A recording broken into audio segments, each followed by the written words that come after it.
You've obviously known Derek for a long time, so what's your best favorite memory of Well, managing Derek? There are a lot of them I probably can't share, but the first year, um, the first playoff game we had against Texas, and I think he made an error which could have contributed to our losing that first game. And I was asked by one of the media if I felt I had to talk to him. The fact that he's a rookie and, devastation and all this stuff. And I said, well, I'll figure that out. If I feel I need to, I will. On his way out of the clubhouse, he peeks into my office. He was on his way home, and he says, Mr. Torrey, he says, get your rest tonight. Tomorrow's the most important game of your life. And he walked out of the room. I said, I don't need to talk to him. He's been very special, and it's an interesting study because he's there all the time, very responsible, and really doesn't crave the spotlight. And he's really a manager's dream in that regard. Mark. Joe, you went through a day like this yourself a couple of weeks ago. You know Derek very well. What do you think this day is going to be like for him? And even though he has a game today, do you think he'll be able to enjoy it? I don't think so. There's baseball to play. I mean, this is important for us, and it's important for, obviously, his teammates, his former teammates to be here, and for me to be here. But, the most important time is when everybody gets off the field and then, they're throwing the first pitch. I mean, that's just the way he's wired. So I'm not sure he's very comfortable with this. I haven't talked to him about it, but I'm sure just from my experience with him. Billy. Joe. You're right, Joe. That spring of '96, when he was going to be your shortstop, but there was a lot of debate as to whether he would be your shortstop. Was there any one particular thing that happened that spring that convinced you and Zim that he was the guy? Well, Billy, at the time that I was asked about,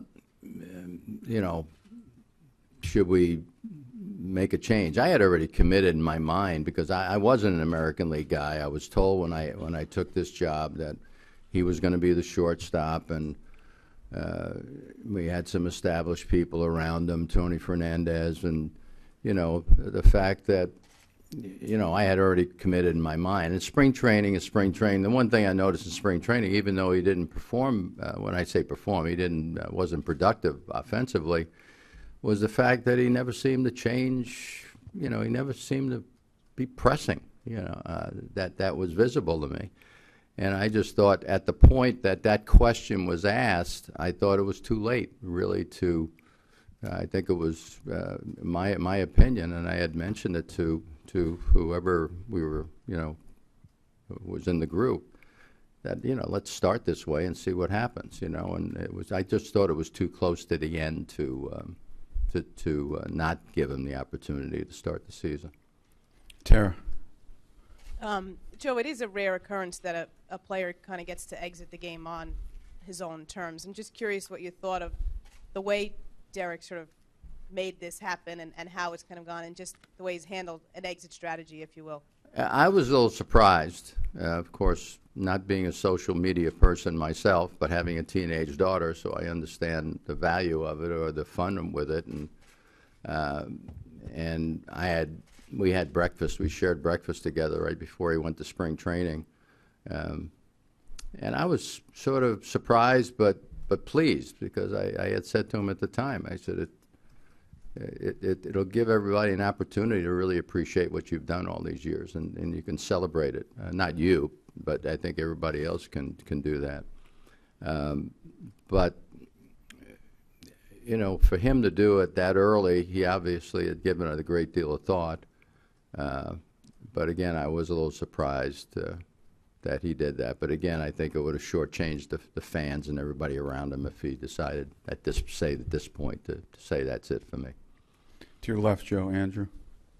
Joe, in terms of an accomplishment, what do you think it means, or how would you describe having a day for a player when he's still playing? I know Mo had it last year, and now Derek today. Yeah, I mean, again, it just, I think it's a great tribute. I think the fans, you can't get enough of showing appreciation for players like him. I mean, and of course Mo, the same thing goes for Mo. It's a little bit different with Mo because, you know, he's comes in. I saw him walking down the hall. I thought it was a little early for him to be here, but the fact that, you know, he's a regular player, it's probably uneasy. You know, I think it's a great idea based on the fact that you know, players like Jeter don't come down the pike very often, and you know, whether you want to draw people, I think it just gives people the opportunity, whether they're Yankee fans or not, they're baseball fans. They have to appreciate what this young man's done his whole career, and you know, I'm happy to be here, and I made sure that, you know, I was going to be here because it's too important not to be here for me. Standing in the back right, Joe. Joe, what did you know about Derek when you took over as Yankee manager, and what was your first impression of him when you did get a chance to meet him? Well, I had no idea. I knew he was a first-round pick. That's about it. I was a National League guy my whole life and never really paid a whole lot of attention to the American League. And I was told he was going to be my shortstop, and I saw him being interviewed right after I had mentioned that to the media, and they asked him the same question. He said, I'm going to get an opportunity to play shortstop. So I knew right away that was impressive to me, that he didn't feel he earned anything and he was going to go out there and try to do that. And then he was just that guy. The one thing I did do after, you know, his rookie year, he wins Rookie of the Year, we win the World Series, you know, New York City. I remember calling him in, I think it was in Toronto, I don't know at what point, early in the season, the following year, just to, you know, single, good-looking, Rookie of the Year, champ. I just wanted to make sure that, you know, he wasn't taking anything for granted, and we had a very short conversation, and I never asked him that question again, you know, just to make sure his priorities were lined up in the right way. Front row, Natalie, to your left, Joe. Obviously, the Yankees are going to find someone else to play shortstop, and they will go on. But as a manager, how replaceable is Jeter's leadership quality? Is that something that you can really replace? That's something that, you know, sort of has to be, you know, nurtured. I mean, it doesn't happen right away. Jeter was very unusual. I mean, someone like Derek just doesn't come down the pike very often.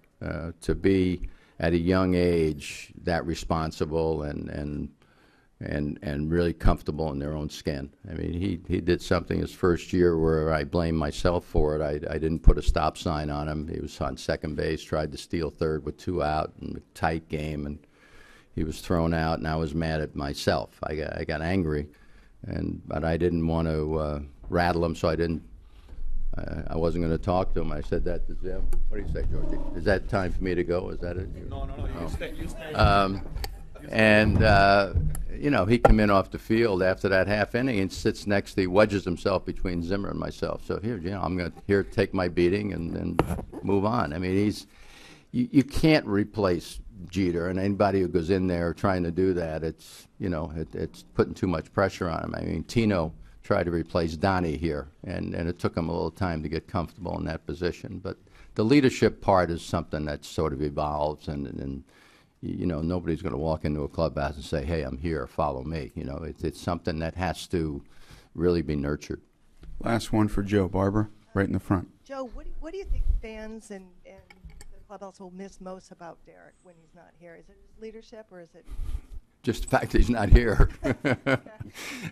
Because there's so much to him. I mean, we'd get players, and Georgie can confirm this, we'd get players during the off season because we always change personnel, and you know, usually 2 or 3 months into this player's stay with us, come up to me and a player would say, you know, I knew he was good, but I didn't realize how good he was. And it's just something that it's an intangible that you can really feel. I mean, there's something special about him. It's just what he adds.